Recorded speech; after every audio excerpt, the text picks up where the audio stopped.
ఎంతటి ప్రేమ నీది ఇంతగా కోరుకుంది మరువను యేసయ్యా ఎవరు చూపించలేని ఇలలో నన్ను వీడిపోని ఎంతటి ప్రేమ నీది ఇంతగా కోరుకుంది మరువను యేసయ్యా నీ కదే నన్నే మార్చగా నా మదే నిన్నే చేరగా నా గురే నీవై ఉండగా నీ దరి నే చేరానుగా ఎవరు చూపించలేని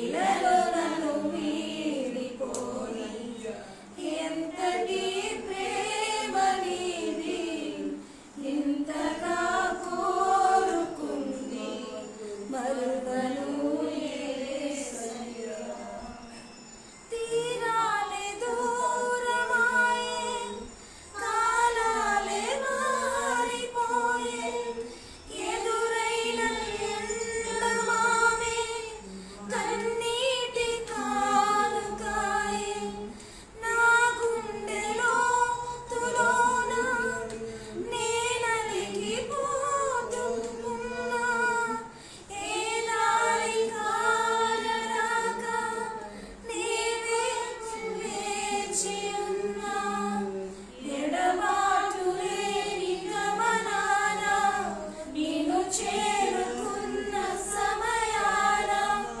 నన్ను ఆదరించే ఘన ప్రేమ అపురూపమైన తొలి ప్రేమ ఏకమై తోడుగా ఊపిరే నీవుగా ఎవ్వరూ లేరుగా యేసయ్యా నీవేగా ఎవరు చూపించలేని ఇలలో నన్ను వీడిపోని ఎంతటి ప్రేమ నీది ఇంతగా కోరుకుంది మరువను యేసయ్యా దేవునికి మహిమ కలుగును కాక ఈ మధ్యాహ్న సమయంలో పరిశుద్ధ దేవుని యొక్క కృపలో మనమందరము మరి చక్కని ఆయన సన్నిధి వాక్యాన్ని మనము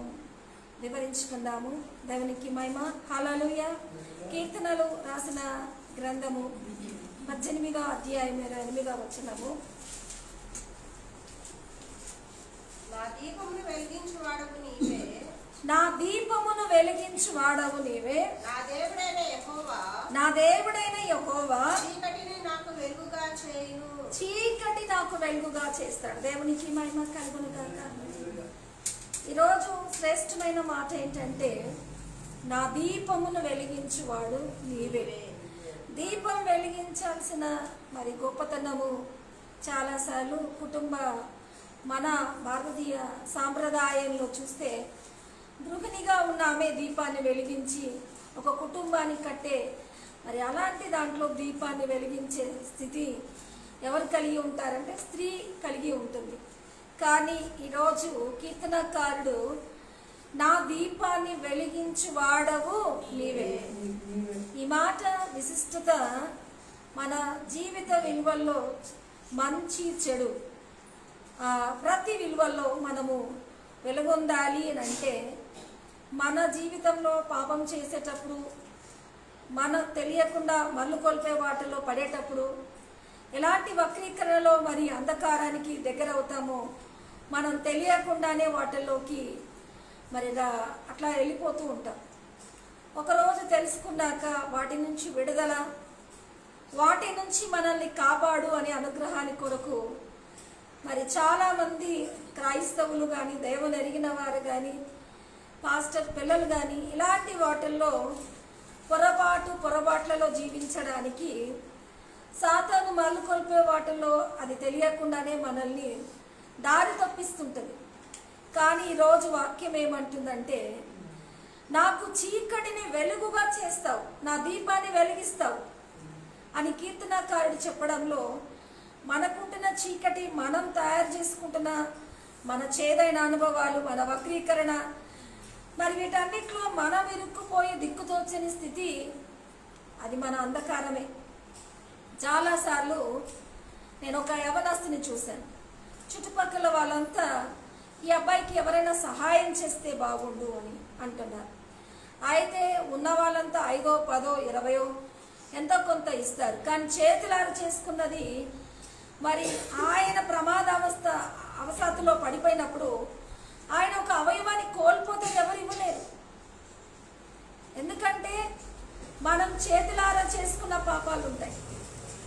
మనము తెలియకుండా మరి మరలు కొల్పుతున్న సాతాను వక్రీకరణలో మనం పడి అదే కరెక్ట్ అనుకోవడం, కొన్నిసార్లు దేవుని నడిపింపు లేకుండా చాలామంది తమ నీతిని ఆధారం చేసుకొని జీవించే వాళ్ళు ఇలాంటి మోసాలకు గురి అవుతుంటారు. అయితే దేవుడి ఆత్మ, మరి దేవుని నడిపింపు జీవితంలో కోరుకోవాలి అంటే ఈరోజు అందరూ 10, 20 సహాయం చేస్తారు. కానీ ఒకలాంటి సంఘటన, మరి ఎవరు సహాయం చేయలేదు ఏంటంటే శరీరంలో ఒక భాగం తీసేస్తే మళ్ళీ అది మనం ఎవరు ఇవ్వలేదు. ఇది కాబట్టి మార్పు అనే దగ్గర మన పరిస్థితిని పట్టుకొని నా చీకటిని వెలిగించే వాళ్ళెవరు, నా దీపాన్ని వెలిగించే వాళ్ళెవరు, ఎవరు డబ్బులు ఇస్తారు, ఎవరు నన్ను ఆదుకుంటారు అన్నది, మనం ఎప్పుడైనా దోషాలతో పట్టబడినప్పుడు ఇతరులను జడ్జ్ చేయడం, మరి తీర్పు తీర్చడానికి మనం ఉంటున్న ఆ పరిస్థితినే తీసుకొని ఇతరులకు తీర్పు తీర్చడానికి రెడీ అయిపోతాం. అయితే తీర్పు తీర్చడానికి రెడీ అయిపోవడానికి మనకున్న పరిస్థితి ఎట్లాంటిదంటే, ఎవరు హెల్ప్ చేస్తారు, దేవునికి మహిమ. ఇట్లాంటి విషయంలో బైబిల్ ఏమంటుంది?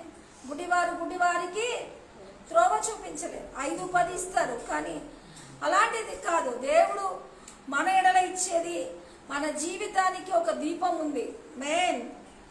దానిని వెలిగించడానికి, జ్ఞాన మనసును జీవిత ఆధారాన్ని కలిగించడానికి మనకుంటున్న తెలియని మార్గాలన్నిటిలో ఆయన వెలుగు ప్రకాశింపజేసి, ఇలాంటి మరి గొయ్యిలో పడకుండా, ఒకరోజు అర్థించకుండా దేవుడి యొక్క అనుగ్రహాన్ని మనం పొందుకోవాల్సిన మరి ఒక గొప్ప కార్యం దేవుడి ద్వారానే కలుగుతుంది.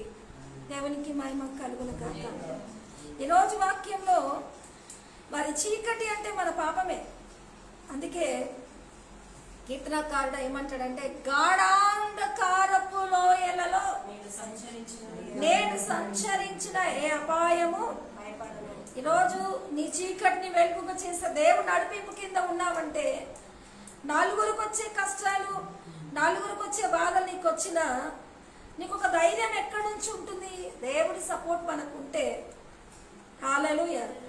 మనుషుల సపోర్ట్ మనకుంటే ఏం జరుగుతుంది? దేవుడి సపోర్ట్ మనకుంటే ఏం జరుగుతుందంటే, మనుషులు ఆపదకి కరుణ కటాక్షం చూపించి మనకి ఏదైనా రికమెండ్ చేయడంలో డబ్బు ఇదో ఇదో ఇచ్చి ఆదుకుంటారు. కానీ దేవుడు ఉద్ధరిస్తాడు. ఆమేన్. ఆదుకోవడము, శ్రేయస్సు కోరడము, ఒకరి మంచి ఒకరి అన్నది, ఈ మంచి కన్నా విలువైనది ఎవరు? దేవుడే. హల్లెలూయా. అందుకే దేవుడు నడిపింపు కలిగిన కీర్తనకారుడు దావీదు ఏమంటాడంటే, గాఢాంధకారపు లోయలో నేను సంచరించిన ఏ అపాయమునకు భయపడను. ఎందుకు భయపడనని రాయబడింది? నీ దుడ్డుకర్ర, నీ దండమును. ఆమేన్. చీకటి కలిగిన ఆదరించేది ఏంటంటే ఆయన నడిపింపు, ఆ కర్ర, ఆయన యొక్క ఆదరణ, ఆయన వాక్యాలు. హల్లెలూయా. అందుకే మనము నా దీపమును వెలిగించు వాడు. అంతేకాదు, యాకోబు పత్రికలో చాలా తేటగా రాశాడు. 1:15లో ఏమని రాశాడంటే, దురాశ గర్భము ధరించి పాపము అనగా పాపమును కనును, అనగా పాపం పరిపక్వమై మరణమును కనును. చూడండి 1:15 చదువుకుందాం. దురాశ గర్భము ధరించి పాపమును కనగా, దురాశ గర్భము ధరించి పాపము కనగా, పాపము పరిపక్వమై మరణమును కనును. పాపము పరిపక్వమై మరణాన్ని కంటుంది. ఈ యొక్క మరి విలువైన మాటలో ఒక మాట పైనుంచి చూస్తే మనము ప్రతివాడును తన స్వకీయమైన దురాశ చేత దురాశ అన్నది మనుషులు అసలు ఒప్పుకోరు. మనము మన పరిస్థితిని ఆసరాగా తీసుకొని ఇతరులకు తీర్పు తీర్చే దగ్గర ముందు పడతాం. మనం ఎందుకు ఇట్లా ఉన్నామన్న దగ్గరే మన పరిస్థితి మనకున్న వాటిల్లో మరి మనం మార్చుకోవలసిన వాటికి ఎందుకు మనం లోబడం అంటే మన దురాశ ఏం చేస్తుందని రాయబడింది. ఈడవబడి మరలు కొల్పబడి మనలో ఉంటున్న ఒక భాగమే దురాశ. ఈడవబడి మరలు కొల్పబడి నా పాపానికి నేను తాకట్టుపడి నేను చేసిన పొరపాటు ఏంటి అన్నది నీ మనసులో నుంచి కాదు, నేను ఉంటున్న ఈ యొక్క దోషంలో నాకెవరి సహాయము. హల్లెలూయా. ఓ యవనస్తుడు ఓ చేజారిపోతున్న స్థితిలో పడిపోయాడు. అయితే మరి ఎవరు నాకు కారణం అని అంటే నువ్వు చేతులారా చేసుకున్నావని ప్రతి ఒక్కరు చెప్పడానికి మనలో ఉంటున్న దురాశ ఏంటి? మన పాపమే. హల్లెలూయా. కాబట్టి దేవుని బిడ్డ ఈరోజు మరి ఆ దురాశ అలాగా మనల్ని కేవలం పాపానికే ఈడుస్తుందా? దురాశ గర్భమును ధరించి పాపమును కనగా ఆ పాపానికి కట్టదు దురాశ.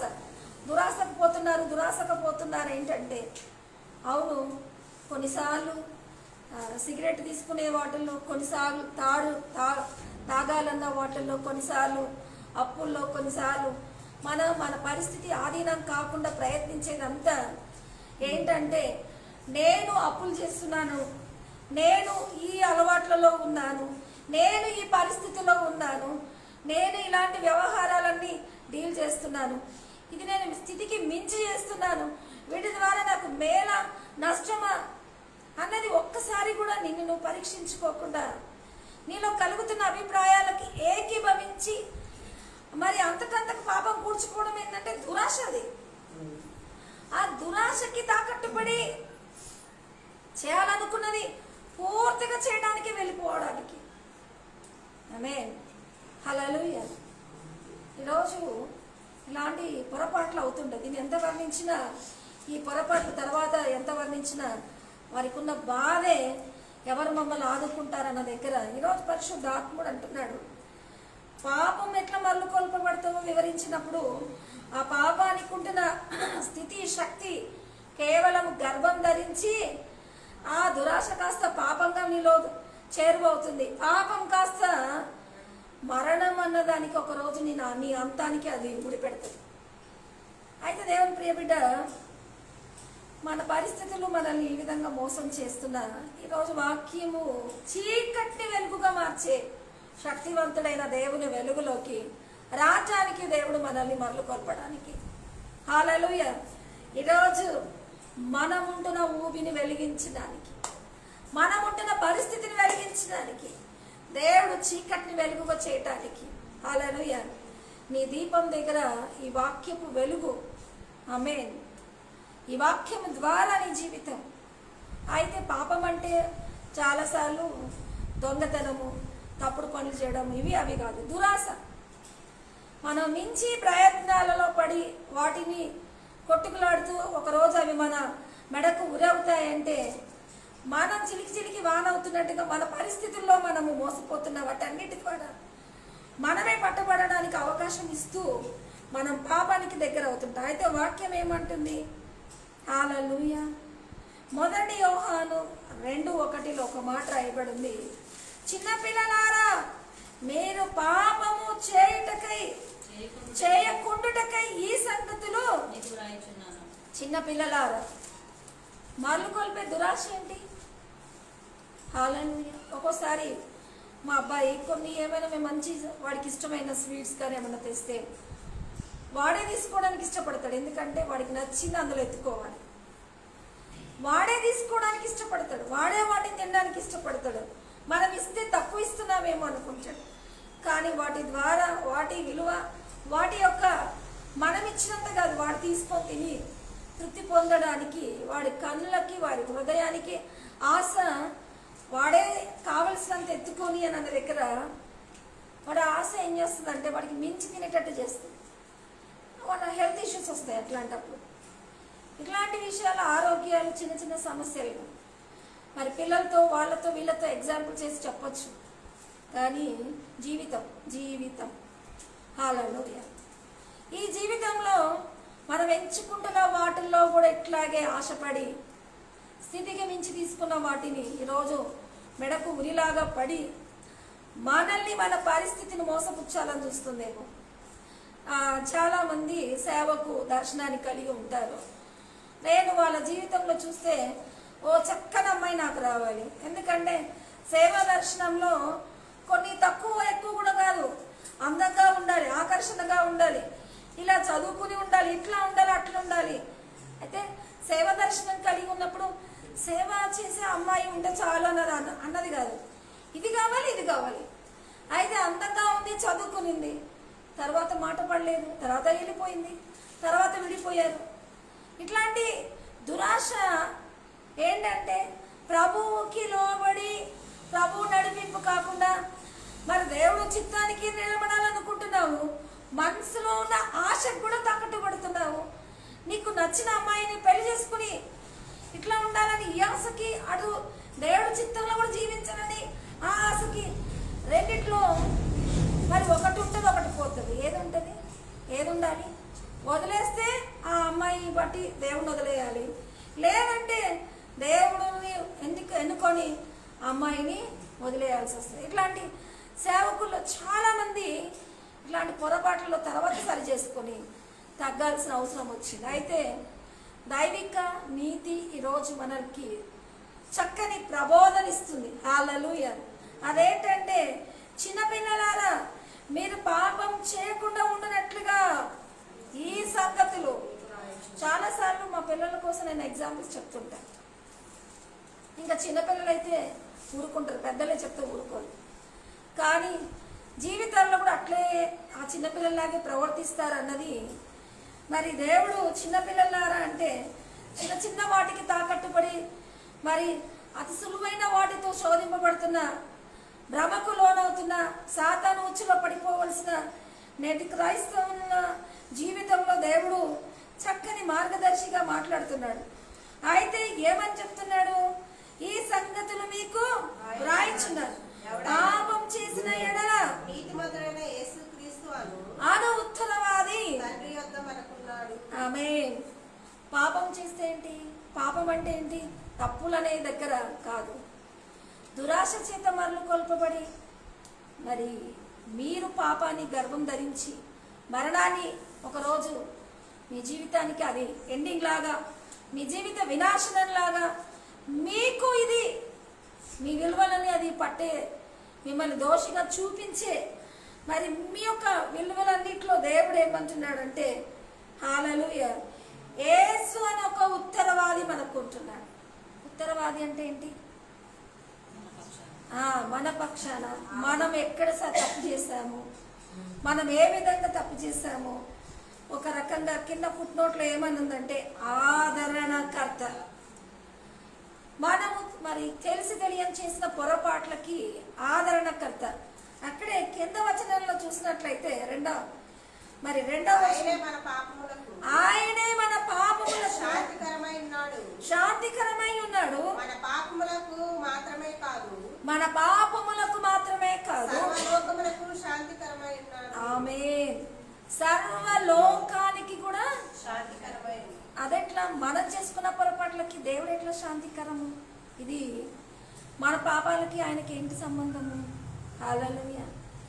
మనము దురాశ మరలు కొల్పబడుతున్న మన జీవితాలకు దేవుని యొక్క ఉత్తరవాది అంటే ఆయన ఆదరణ. ఆమేన్. ఈరోజు నేను ఒక మోటివేట్గా ఒక మంచి మరి విషయాల్ని చెప్పే అతను మరి దసరా సందర్భాన్ని తీసుకొని మన జీవితంలో చాలా అవకాశాలు వస్తుంటాయంట. ఆయన చెప్పాడు ప్రతి సంవత్సరం కూడా అవకాశాలు, ఒక కొత్త విధానము మనకు దేవుడు ఎట్లా ఒక కలిగిస్తూనే ఉంటాడు. కాబట్టి మన జీవితంలో వస్తున్న అవకాశాలు తీసుకొని ఆ మార్పు చెందాలి అని మనలో ఉంటున్న మరి పనికిరాని వాటిని మనం తీసేసుకోవడానికి వాటికి అంతం ఇవ్వాలి, కొత్త వాటిని రిసీవ్ చేసుకోవాలి. అంతం ఎట్లు ఇస్తారు? దసరా అప్పుడు ఒక ఆయన కాల్చేస్తారు కదా, అట్లా మీరు అంతం ఇవ్వండి. నాకు సలహా చెప్పి హ్యాపీ దసరా అంటున్నాడు. అయితే అంతము అన్నది ప్రతి జీవితానికి ఒక అవకాశం ఇస్తాడు, ఒక మార్పుకు కొన్ని కొత్తవి మనకు కల్పిస్తూనే ఉంటాడు. అయితే అంతము అన్నది వెనక వాటిని విడిచిపెట్టడానికి, కొత్త వాటిని, కొత్త అవకాశాలు తీసుకొని ముందుకెళ్ళాలి అని అన్నది మనం చేసిన వాటి దగ్గరే మనం కూర్చొని దానినే రిపీట్ చేసుకుంటూ ఉంటే కొత్త వాటిని స్వీకరించాం. కొత్త వాటిని స్వీకరించాలంటే చేసుకున్న వాటిల్లో ఉంటున్న దోషాలకి ఈరోజు చెక్ పెడుతూ ఆయన మన పాపములకు శాంతి అయి ఉన్నాడు, ఆయన మనకు ఉత్తరవాది అంటే ఆదరణకర్త ఉన్నాడు అన్నది దేవుని స్వీకరించినప్పుడు ఆయన నీ జీవితంలోకి వచ్చి అలా కూర్చుంటాడా? నువ్వు మదన పడుతున్న వాటిని ఏం చేయకుండా అట్లాగే ఉంటాడా? అందుకే గాడ్ ఏమన్నాడు తెలుసా? సమస్త పాపము భారము మోయువారలారా నా యొద్దకు రండి.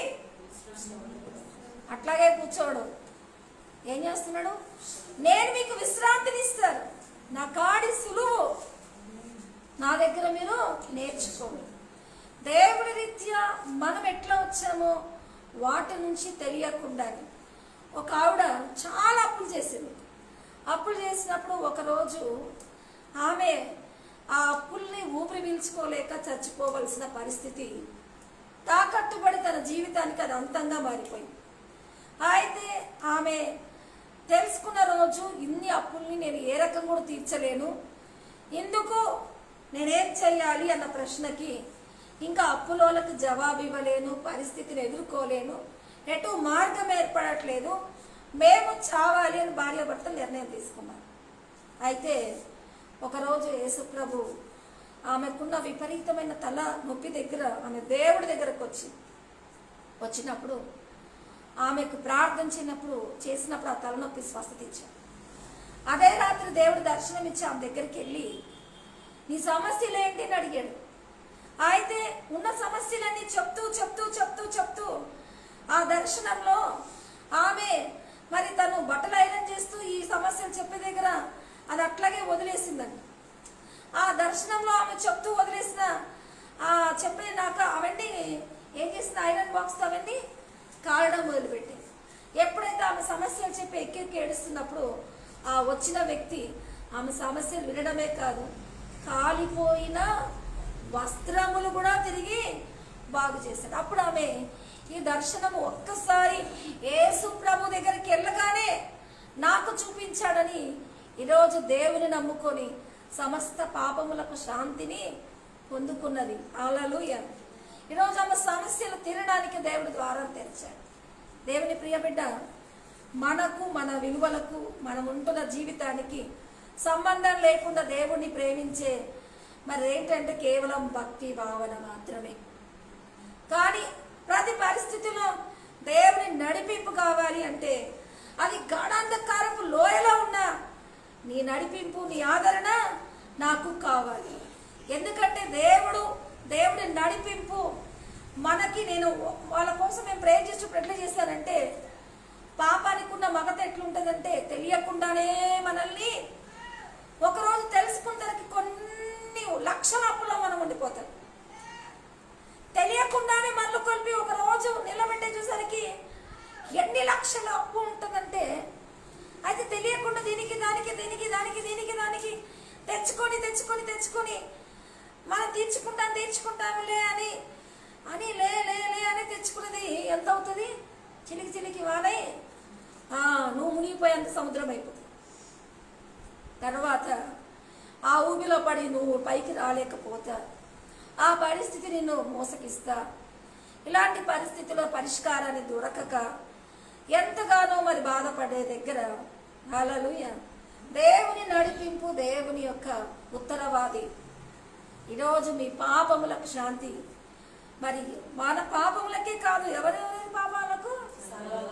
సర్వలోకం. అందుకే సమస్త జనాన్ని దేవుడు అంటాడు నేను శాంతి గొల్పడానికి లోకానికి వచ్చాను.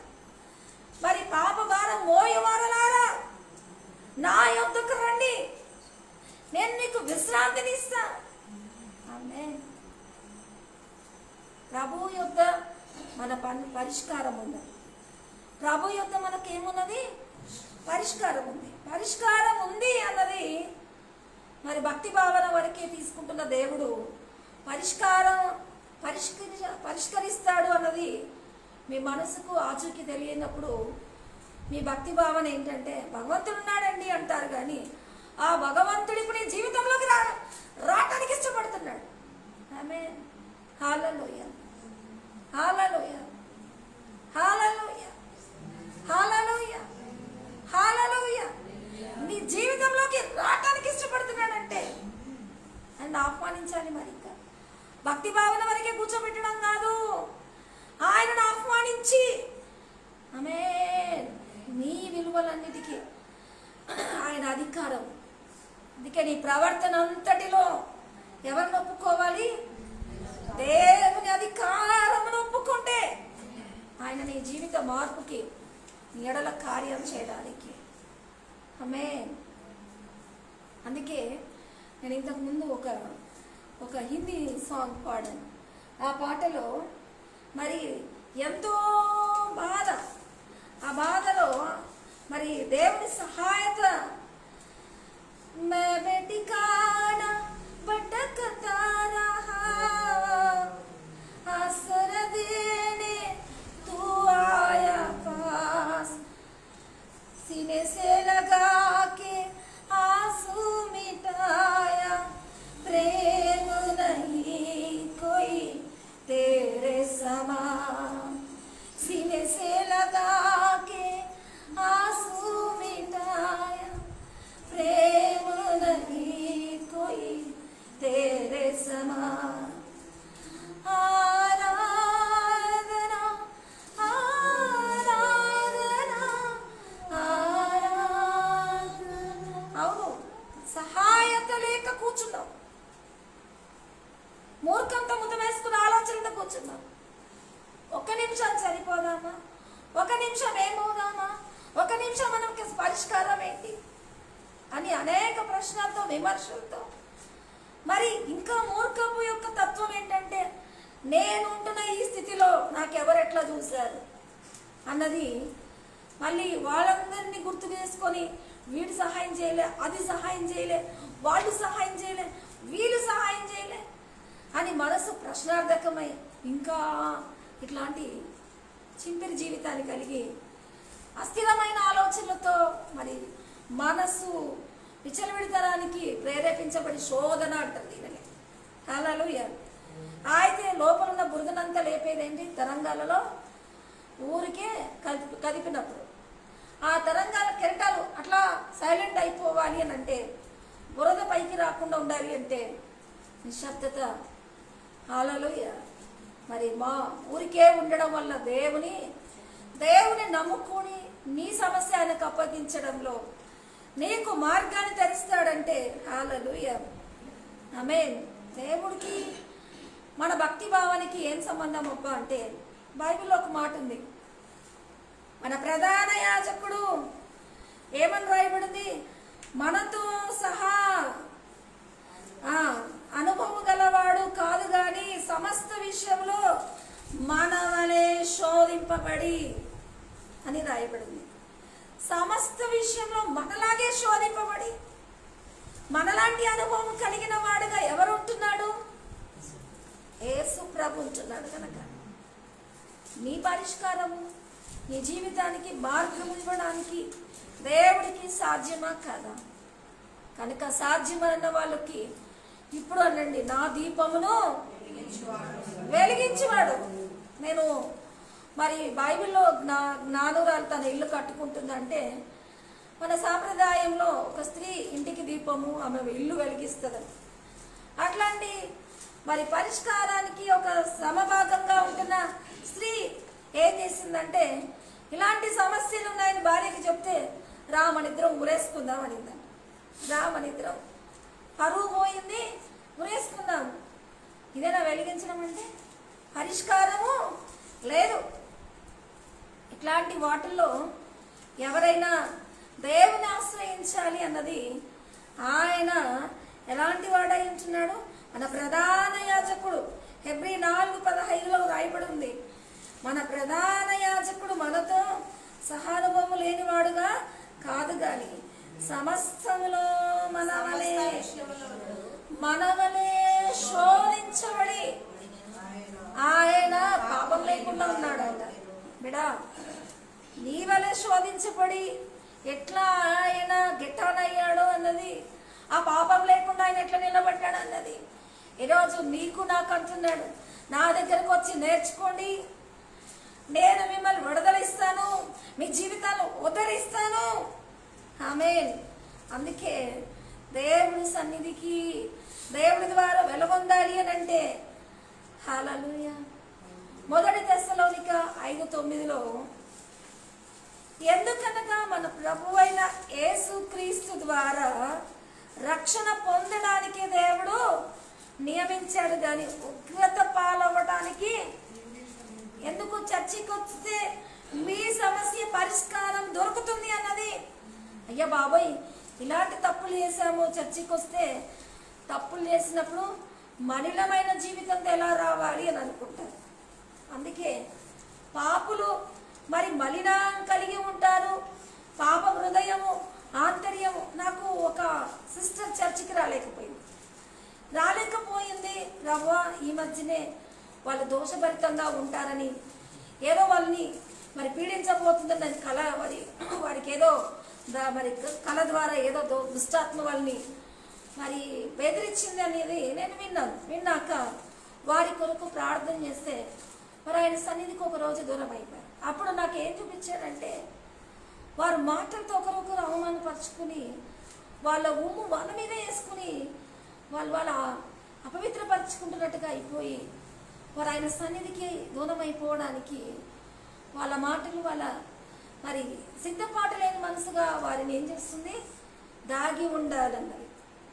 ఈరోజు దేవుడు కూడా ఏదేనులో ఎప్పుడు కోప్పడ్డాడంటే, దేవుడు తినకూడని పండ్లు తిన్నందుక అన్నది కాదు, సిగ్గు తెలిపినా మనము మన పరిస్థితి ఏంటంటే, మనం ఏదైనా తిట్టుకున్నా, ఏదైనా దోషభరితంగా ఉన్నా, మనము కావలసినంత నోరు పారేసుకున్నా, మరి విమర్శలకు లోనైనా, మరి మనల్ని ఎవరైనా అన్నా, గొడవలు జరిగినా మన మనసు మస్తడానికో లేదంటే ఏ విధంగా ఉంటుంది, కొంచెం దోషంగా ఉంటుంది. ఈ క్లియర్నెస్ మనం లేకున్నప్పుడు ముఖాముఖిగా రావడానికన్నా సిగ్గు అనే దగ్గర కచ్చడాల వెనకాల ఎందుకు ఆయన సన్నిధికి మనము దూరమైనట్టుంటాం. కానీ దేవుడు అంటున్నాడు, ఏమంటున్నాడు, హల్లెలూయా, ప్రభు అయిన యేసుక్రీస్తు ద్వారా రక్షణ పొందడానికి ఆయన నియమించాడు. ఆమేన్. ఉగ్రత పాలవ్వడానికి నియమించలేదు. తప్పు చేసినప్పుడు రావచ్చు, ఇట్లా దోషంగా ఉన్నా రావచ్చు, అపవిత్రంగా ఉన్నా రావచ్చు. నాకు చాలా మంది అడిగేది ఏంటంటే, మేము బయట ఉన్నామంటారు, బయట ఉండే ఈ జీవితమైనా ఏ జీవితమైనా ఎట్లున్నా రావచ్చు అన్నది. హల్లెలూయా. 12 సంవత్సరాల నుంచి రక్తస్రావపు స్త్రీ దాన్ని చెప్పుకోలేకపోయి, దానివల్ల ఆ బలహీనమైన దార వల్ల ఆమె హీనమైపోయినా ఆమె ముందుకొచ్చిన స్థితిని బట్టి హల్లెలూయా దేవుని కార్యం ఆమెలోకి వెళ్ళిందంటే, అంటూ ముట్టు అది ఇది ఏదీ లేదు ఇప్పుడు దేవుడికి. ఆమేన్. అందుకే పాపులను ప్రేమించుద్దేశించి వారి జీవితాన్ని వెలిగించడానికి ఆయన వెలుగుగా వచ్చి ప్రతి ఒక్కరి మీద వెలుగు ప్రకాశించింది. కానీ ఆ వెలుగును అందరూ ఏం చేయట్లేదు. యోహాను సువార్తలో 1వ అధ్యాయంలో కోరుకోకుండా ఆ వెలుగును వారు దూరపరుచుకుంటున్నారు. సార్, కొన్నిసార్లు మనం చీకటిమయం లాంటి ప్రవర్తన ఆధీనం లేని స్థితిలో ఉంటే మనము అప్పుడు మన మనసు, మన వైఖరి మరి బలిగిన దోషభరితమైన స్థితిలో ఉంటే మనం ఏదైనా మంచి కార్యకలాపాలకి రమ్మన్నప్పుడు వెళ్ళగలుగుతామా? ఖచ్చితంగా వెళ్ళలేదు, వెనకబడిపోతాం. కానీ ఈరోజు దేవుడు వెలుగై ఉన్నాడు, మనల్ని వెలిగించగోరుతున్నాడు, మనల్ని పిలుస్తున్నాడు. మనం అపవిత్రపరుచుకుని హీనమవుతున్నది ఏదైనా కానీ మరుగున ఉండకుండా, మనం దాగి ఉండకుండా ముఖాముఖికి రావటానికి హల్లెలూయా ఒకటే గుర్తుపెట్టుకోవాలి. ఏం గుర్తుపెట్టుకోవాలి? రక్షణార్థంగానే ఉన్నాడు కానీ తీర్పు తీర్చేవాడుగా లేడు. దేవునికి మహిమ చెల్లిద్దామా? హల్లెలూయా హల్లెలూయా. ఎందుకమ్మా మీరు చర్చికి రాలేకపోయినంటే అదే ఇంట్లో చిన్న గొడవలైనాయి. ఎందుకమ్మా చర్చికి రాలేకపోయినంటే మా ఇంట్లో ఈ తేడాలు వచ్చాయి, అవి వచ్చాయి, ఇవి వచ్చాయి, అవి ఏమున్నాయన సన్నిధికి తెంచబడ్డానికి ఆయన మన సమస్యలకి పరిష్కారంగా శాంతి అయి ఉంటున్నాడన్నది మనమందరం ఎరగాలి. హల్లెలూయా. ఉగ్రత అసలు రానియడంటే వాక్యం ఏమంటుంది? అయితే ఆయన వాత్సల్యపూర్ణుడై నశింపజేయక వారి దోషములను పరిహరించిన వాడు తన ఉగ్రతను ఏమాత్రము రేపు కనుక పలుమారులు కోపం అంచుకున్నాడంట. ఇది దేవుని నేచర్లో. పిల్లలు ఎప్పుడు మొండి వేషాలు వేస్తున్నప్పుడు పాత నిబంధన కీర్తన 78:38లో విసురు వెళ్ళి గాలి లాంటి వాళ్ళు ఉన్నారు అని వాళ్ళ మీద ఈయన చెప్పుకుంటున్నాడు. ఎవరు ఈయన అంటే? ఎవరు? మనిషి? దేవుడు. దేవుడు ఏం చెప్పుకుంటున్నాడని రాయబడి ఉంది? అయితే ఆయన వాత్సల్యపూర్ణుడై. ఆయన ఎవరు? యెహోవా తండ్రి వాత్సల్యపూర్ణుడై నశింపజేయక వారి దోషములను పరిహరించువాడు. చాలాసార్లు ఎత్తిపట్టి ఇంటి విషయాలు నాకు చెప్తూ ఉంటారు. అయితే దేవుడికి అవి మరి నన్నాఫ్ లాగా అనిపిస్తుంది. కానీ వాళ్ళ ఇంటి వల్ల ఇంటి మెంబర్స్ ఆ విషయాన్ని ఎత్తిపట్టి చెప్తుంటారు. ఎందుకంటే అక్కడ దేవుడు ఖండించి వాళ్ళు చేసిన దానికి ఆ ఉగ్రతకి భస్మం అయిపోవాలో, చచ్చిపోవాలో, కాలిపోవాలో ఇట్లా అట్లా అన్నట్టు చెప్తుంటారు. హల్లెలూయా. అయితే పొరపాట్లు ఎత్తిపట్టి చెప్తున్నా కూడా దేవుడు ఎలాంటి వాడని రాయబడింది? వాత్సల్య పూర్ణుడై. వాత్సల్య పూర్ణుడై అంటే అండి, ఈరోజు తల్లి అయిన తన బిడ్డను మర్చిపోతుందేమో, నేను మరవను అంటున్నాడు. ఆ యొక్క మరి కృపలో నిన్ను కాపాడుతున్న ప్రేమ వాత్సల్యత. హల్లెలూయా. మన పాపములను బట్టి పరిహరింపకుండా ఉగ్రతను ఏమాత్రం రేపు కొనక పలుమార్లను అంచుకుంటున్నాడు. అంచుకోవడమే కాదు, చక్కని వాక్య భాగం ఏంటంటే కిందన వాళ్ళు గాలికి విసిరి వెళ్ళిన గాలి కేవలం శరీరులై ఉంటున్నారు. చేయాల్సిన తప్పు రిపీట్ గా చేసే వాళ్ళుగా ఏంటంటే వాళ్ళు శరీరులు అన్న ఒక దౌర్బల్యతలో మాటికి పొరపాటు చేసే మరి మిస్టేక్స్ అవుతూనే ఉంటాయి. అయితే గాడ్ ఏమంటున్నాడంటే వారు శరీరులు, విసిరి వెళ్ళిన గాలి మరలి రాదు. అట్లాంటి బలహీనతలు మనుషుల యొక్క తత్వం ఏంటంటే వారి మీద ఎక్స్క్యూజ్ అనే విషయంలో దేవుడే వాత్సల్య పూర్ణుడై ఖచ్చితంగా ఎంత మాత్రము వారి తప్పుల విషయమై కోపం రేపుకోనుక ఆయన పలుమార్లు అంచుకుంటున్నాడంటే ఎంత ప్రేమ దేవుడికి. ఆమేన్. అందుకే నేను ప్రేమ వ్యామోహంతో పాట పాడాను. ఎవరు చూపించలేని ప్రేమ. ఈ యొక్క ప్రేమ, ఈ యొక్క అనుగ్రహము దేవుడు కలిగి మరి ఈరోజు నేను పాపల కొరకు వచ్చానన్నది ఎంత గొప్ప భాగంలో.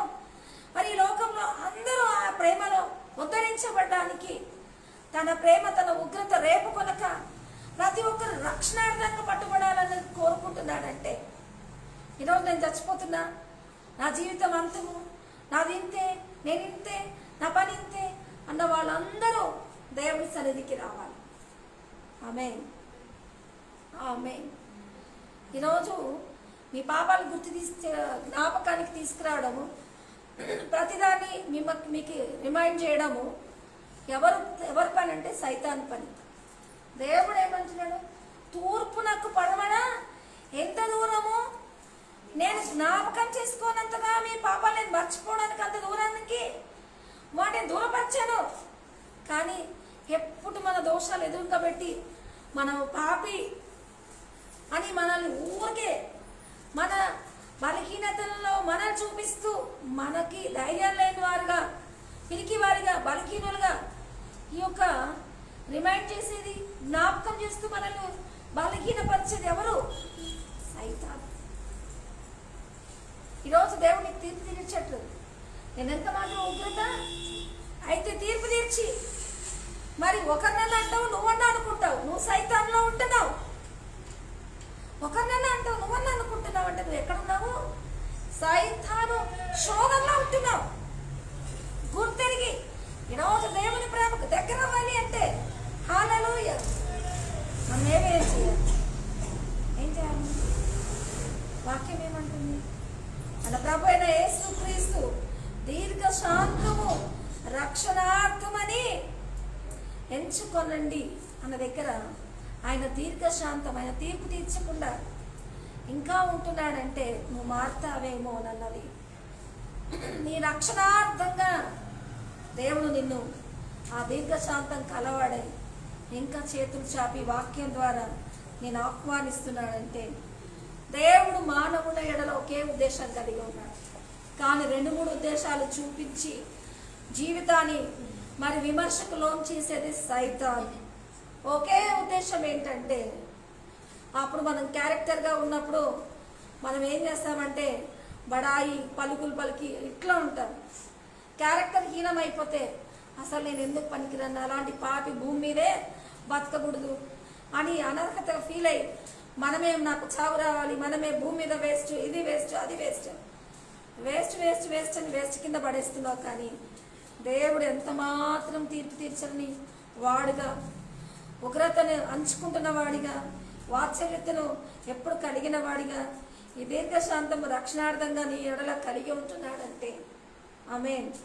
ఒక ఉద్దేశాన్ని కలిగి ఉన్నాడు. అదేంటంటే యేసునామంలో నిత్య జీవం అనుగ్రహించడానికే ఆయన వాగ్దానాన్ని మనకు చేశాడు. మనకి 1 యోహాను 2:25 రాసుకోండి.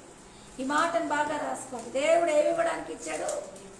అందుకే దేవుడు లోకాన్ని ఎంతగానో ప్రేమించాడు, కాగా తన అద్వితీయ కుమారుని ద్వారా తీర్పు తీర్చడానికి కాదు, రక్షించబడ్డానికి అన్నది ఆ నిత్య జీవం నీకు ఇవ్వటానికి. ఎంతమంది ఒప్పుకుంటారు నిత్య జీవం నాకు కావాలి అని? ఒప్పుకుందామా? విముక్తి చేయడానికి ఆయన మన పాపాలకు శాంతికరమై ఉన్నాడంటే నువ్వు ఎరగక తలికే పరిహారార్థాన్ని నీకు దేవుడు సిద్ధపరిచాడన్నది.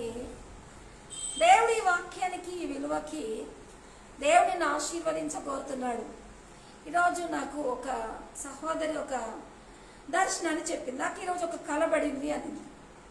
ఆ కళ ఏంటంటే తను తొట్టుపడి చాలా తప్పులు చేసిన జీవితానికి అనుకూలంగా ఉన్నట్టు ఆ కళ పడింది. అదేంటంటే తెలియకుండానే మరి ఇంటికి వచ్చి భోజనం కొరకు ఉన్నప్పుడు తన కొరకు సిద్ధపరిచిన ఒక చక్కని వంట తన మదర్ చేసి పెట్టిందంట. ఆ వంట మరి చూడకుండా నాకు తినడానికి ఏమీ లేదు అని తనే వంట చేసుకునే దగ్గర తెలియని తప్పులన్నీ చేసి మరి ఎవరో వస్తే వాళ్ళని వెంబడించడంలో ఆ తప్పులన్నీ చేసి అటుపోయి ఇటుపోయి తొట్టుబడి తిరిగి ఇంటికి వచ్చేసరికి ఆ కూర మాడిపోవచ్చిందంట. తను చేసుకుంటున్న కూర తినడానికి కూడా యోగ్యం కాకుండా ఆకలితో ఉండాల్సి వస్తుందని ఆ కూరని ఆఫ్ చేసే తీసి పెట్టుదాం అనుకునే లోపలే వాళ్ళ మదర్ వచ్చిందంట. వాళ్ళ మదర్ వచ్చి ఏమ్మా అంటే, అమ్మ నేను ఏం వండలేదని వంట చేసుకుందాం అనుకునే లోపల ఈరోజు నా స్నేహితులతో పడి నేను ఎక్కడికి వెళ్ళాల్సి వచ్చింది తెలియని వాళ్ళతో పడి వచ్చేసరికి నేను వండుకుంటున్న కూరని ఏం చేశాను, మాడగొట్టాను. నేను ఆకలితో ఉన్నానంటే నువ్వు పరిశీలనగా చూడవా అని కొరకు నేను మంచి చేపల పులుసు వంట చేసి పెట్టాను. సిద్ధపరిచిన తిండి తినలేక పొరపాట్లు ఏంటంటే మనమేదో సరి చేసుకోవాలా, మనమేదో ఇవి చేసుకోవాలి, మనమేదో అవి చేసుకోవాలని ఎవరి విజన్కి వెళ్ళిపోతామంటే సైతాను సలహాలకి, ఇలాంటి వాళ్ళ సలహాలకి. నేను ఆ కళకు అర్థం చెప్పాను. దేవుడి రోజు వాక్యంలో నీతో మాట్లాడుతున్నాను. అలాంటి దోషాలకు వెళ్ళిపోయి పాపభరితమైన మరి జీవితంలో ఏంటంటే మన జీవితము మనం తీసుకుంటున్న మరి వాటన్నిటి ద్వారా మనం ఏమవుతామంటే ఆకలిమయంలో ఉండి మేలు పొందని వారంగా ఉంటాం. కానీ తృప్తిపరచాల్సిన దేవుడు ఈరోజు తన కార్యం నీ అందు నా యందు ఉంచుతున్నాడు. ఈరోజు ఆ పాపానికి శాంతికరంగా ఉంటున్నాడు. నీ దీపాన్ని వెలిగించడానికి ఏ విధంగా శాంతికరంగా ఉంటున్నాడు? నీ దీపాన్ని ఏ విధంగా వెలిగించాలనుకుంటున్నాడు అంటే యేసుక్రీస్తు రక్షణ పొందడానికే. అంటే దీపం ఆరిపోయింది, ఆయన ద్వారా ఉగ్రత పాలయ్యాను, చచ్చిపోవాలి, తీర్పు తీర్చబడింది, ఇట్లాంటి వాటికి దేవుడు లేడు. ఆమేన్. అంతేకాదు వాత్సల్యపూర్ణుడై ఆయన కోపాన్ని నిత్యం అంచుకుంటున్నాడు. ఇది దీపము ఆరిపోకుండా ఉండడానికి ఆ కోపాన్ని దేవుడు అంచుకుంటున్నాడు. అంతేకాదు మన ప్రభు అయిన యేసు దీర్ఘశాంతుడై ఉన్నాడంటే ఆ వెలుగు నువ్వు రావటానికి, ఆ వెలుగులో జీవించడానికి ఈరోజు ఆ నిత్య జీవం ఏంటంటే నీ కొరకు ఆల్రెడీ నీ దీపాన్ని వెలిగించి ఉంచాడు. నువ్వు యాక్సెప్ట్ చేయాలి ఇప్పుడు. అందుకే దేవుని నోటితో ఒప్పుకొని హృదయంతో రక్షింపబడతావన్న రక్షణ నీ యొక్క సరిహద్దుల్లో నిన్ను పాపిగా కాదు ఉద్ధరణగా దేవుడు కార్యంగా నిన్ను ఆశీర్వదించును గాక. ఈ ఫేస్బుక్ వ్యూవర్స్ అందరూ ఈ మాటను ఏకీభవిస్తూ ప్రభువైన యేసుక్రీస్తు ప్రేమకు మీరందరూ ఆయన మాటలకు మీ జీవితాలు అప్పగించుకోవాలని యేసు నామములో కోరుతున్నాను. అందరం ఏకీభవిస్తూ ఆయన ప్రేమను హెచ్చిస్తూ ఈ పాట పాడుకున్నాం. ఈ లోక జీవితాన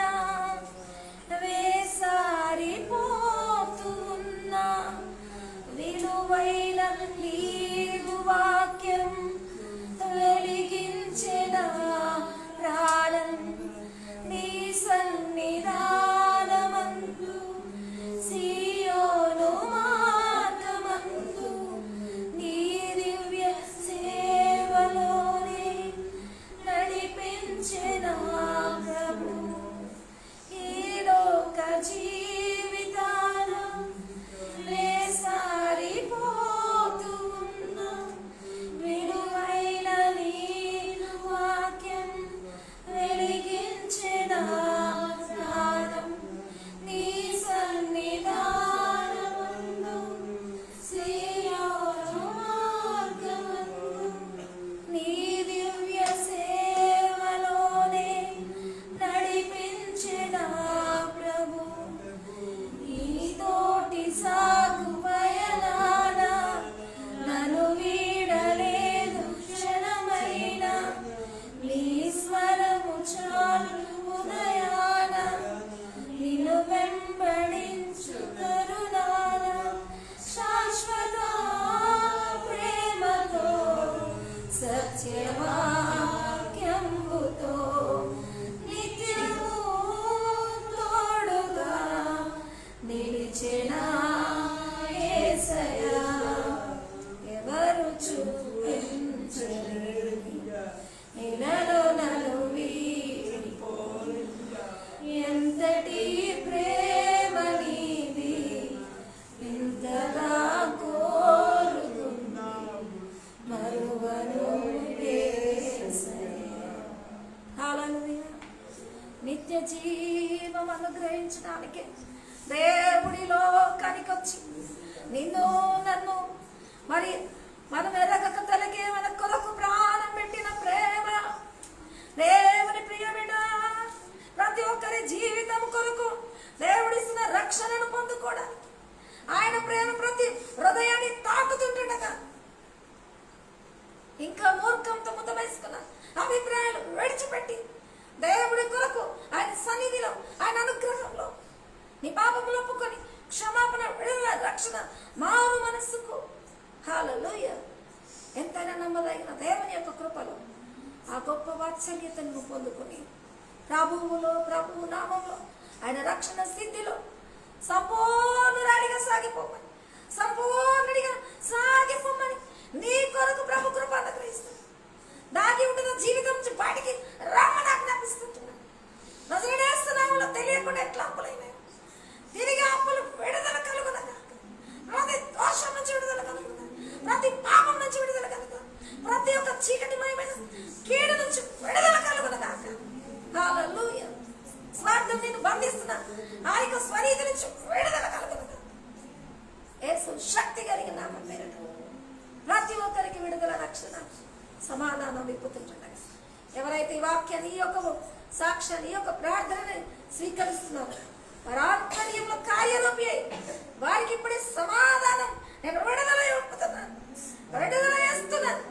సాతాను వారి దేహాన్ని విడిచిపెట్టుకెళ్ళమని ఆజ్ఞాపిస్తాను. నీ రక్త ప్రోక్షణతో తదిబిడను శుద్ధీకరించి విడుదల సమాధానం దయచేయండి. యేసు శక్తి కలిగిన నామములో అడిగి వేడుకుంటున్నాం తండ్రి.